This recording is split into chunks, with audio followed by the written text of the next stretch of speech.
সেই ক্ষয়ক্ষতির চিত্র তারা আনছে না, কেননা এখন কিন্তু ভারত চাপের মুখে পড়বে। রাহুল গান্ধী ইতিমধ্যে পার্লামেন্টের বৈঠক ডাকতে বলেছেন নরেন্দ্র মোদীকে, বলেছেন যে কোন প্রেক্ষিতে যুদ্ধবিরতিতে গেল ভারত এবং কি ফলাফল হলো তা নিয়ে পার্লামেন্টে খোলা আলোচনার দাবি করেছেন রাহুল গান্ধী।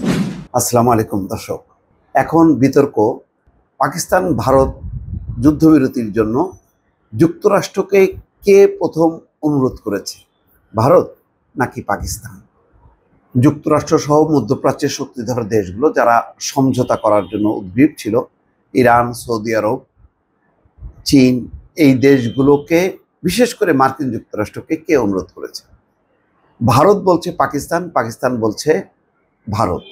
এই নিয়ে একটি বিতর্ক।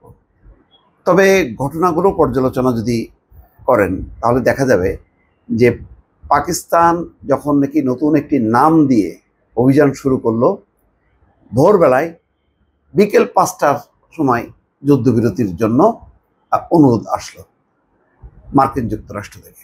তার মানে পাকিস্তানের যেই হামলার ভয়াবহতা সেটা ভারত রীতিমতো কেঁপে উঠেছে। তার আগের রাত থেকে ড্রোন, সারা রাত ধরে ড্রোন হামলা হয়েছে, আর ভোরবেলা থেকে শুরু হয়েছে ক্ষেপণাস্ত্র হামলা, রীতিমতো তছনছ। 36টা জায়গায় একযোগে যখন হামলা করলো পাকিস্তান, তারপরে কিন্তু যুদ্ধবিরতির আওয়াজ আসলো। তাহলে যে আক্রমণ করতে থাকে সে কি তখন যুক্তরাষ্ট্রকে অনুরোধ করে যে যুদ্ধ থামাও? না, যে আক্রান্ত হয় সে। আক্রান্ত হয়েছিল কে? আক্রান্ত হয়েছিল ভারত। তো অনুরোধটা ভারতের পক্ষ থেকে আসবে, এটাই তো স্বাভাবিক। কিন্তু ওই যে বললাম, ভারত তার অহংকার, তার যে গর্ব, সেটা একেবারে ধুলায় মিশাই গেছে। এখন লজ্জায় বলতেও পারছে না প্রকৃত চিত্র। যেমন কালকে থেকে তারা একটা তথ্য দেওয়া শুরু করছে যে পাকিস্তানের 35-40 জন সৈন্য নিহত হয়েছে, আর তাদের হয়েছে মাত্র 5 জন, অর্থাৎ ক্ষয়ক্ষতি কম করে দেখানো হচ্ছে। কিন্তু সারা বিশ্ব বলছে যে তাদের 5 থেকে 6টি যুদ্ধ বিমান ভূপাতিত হয়েছে, তার মধ্যে 3টি রাফাল বিমান এবং C-14 বা C-10 চায়নার, সেটি দিয়ে একদম কার্যকর হামলা হয়েছে। এই তথ্যগুলো কিন্তু ভারত সামনে আনছে না, আবার অস্বীকারও করছে না। তো এই অবস্থায় দাঁড়িয়ে সহজেই বোঝা যায় যে মার্কিন যুক্তরাষ্ট্রকে কে অনুরোধ করেছিল। আজকে সকালবেলায় দেখলাম যে একটা খবর আনন্দবাজার পত্রিকায়, যে লিখে রাখুন পাকিস্তান যুদ্ধবিরতির জন্য অনুরোধ করেনি, ভারতের দাবি উড়িয়ে পাল্টা দাবি পাক সেনার। তো সেটা কি? পাকিস্তান কখনো যুদ্ধবিরতির জন্য অনুরোধ করেনি।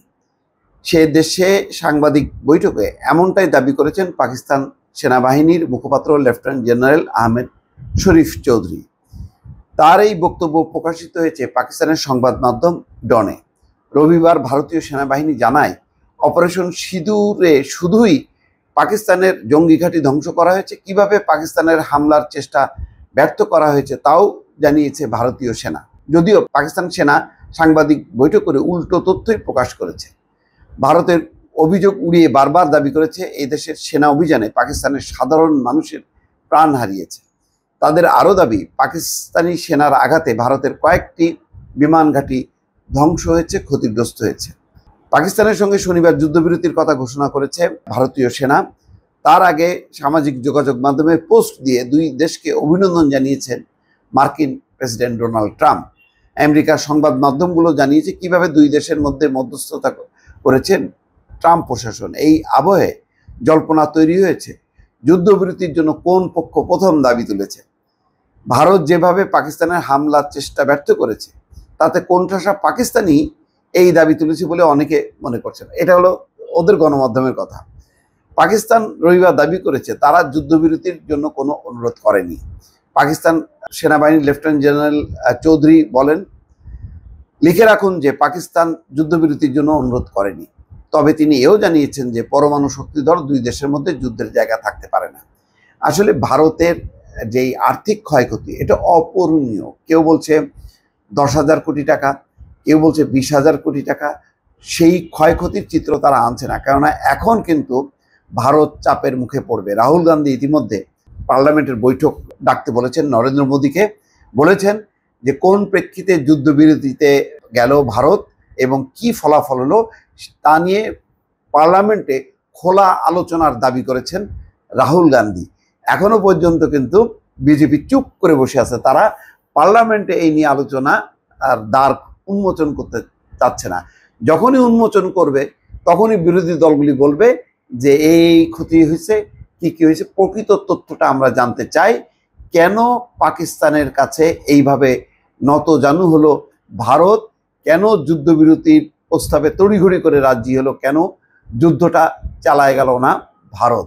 সুতরাং বোঝাই যায় যে কারা প্রথম অনুরোধ করেছে এই যুদ্ধবিরতির জন্য মার্কিন যুক্তরাষ্ট্র সহ মধ্যপ্রাচ্যের শক্তিধর দেশগুলোকে। এটা মোটামুটি পরিষ্কার, ভারতই অনুরোধ করেছে, পাকিস্তান কোনোভাবেই না। পাকিস্তান বরং তার জবাব দিচ্ছিল।